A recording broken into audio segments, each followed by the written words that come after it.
Let's finally make that strawberry rhubarb pie for my sister. She's like, yes, let's do. I'm actually gonna make two, so I'm gonna tell you the ingredients for one pie, but I'm actually making two, so don't mind me. 2 cups of fresh sliced strawberries, you can also use frozen, and 2 cups of freshly cut up rhubarb. You will want to add a 1/4 cup of minute tapioca. You want a piece of rhubarb? This is so easy. Great. I like pies. Old-fashioned pies. I prefer tapioca instead of another kind of thickener. You would put 1 and maybe 1 1/4 cups of sugar. Remember, I'm making 2 pies. Walk away and let this sit for about 20 minutes. It helps start plumping up the tapioca, rehydrating it, and that's what will give your pie this beautiful thickness that's just right. We'll come back in 20 minutes with the pie crust ready to go. Now, we've got 2 pie crusts. I love an oil pastry. It is in my cookbook, Everyday Cooking with Sharon K. This is available at found.us or on the TikTok shop. It has my oil pastry. Best pastry I think there is, but that's my opinion. But if you want to look it up, that's where you find it. I have enough for 2 pies, so I'm going to put my strawberry and rhubarb and tapioca. I'm going to go ahead and put it in the pies, and then we're going to top it with the crust. I have rolled out my pie crust, and I've used some cookie cutters and cut some different size of stars on here, and we're going to just put these on the pie as our top crust.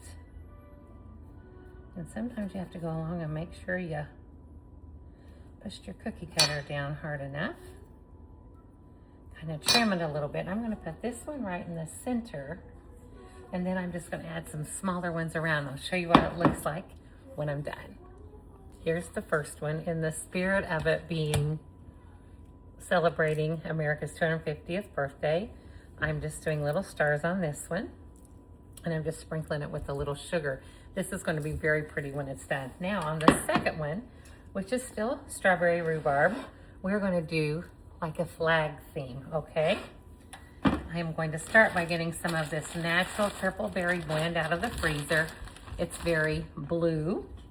I'm just going to put it up here in the corner where you would expect to see your stars with your stripes. I'm just hitting some of the blackberries and blueberries out of here. And I'm just putting some on top. Doesn't have to be perfect, just enough that we're going to have some blue up here in the corner. Okay, super simple. Now, let's put some stars and stripes on this. Let me roll out some dough. Okay, I just rolled out some dough, and I've made some stripes for stars and stripes, right? I'm just going to take this off here, and I'm going to put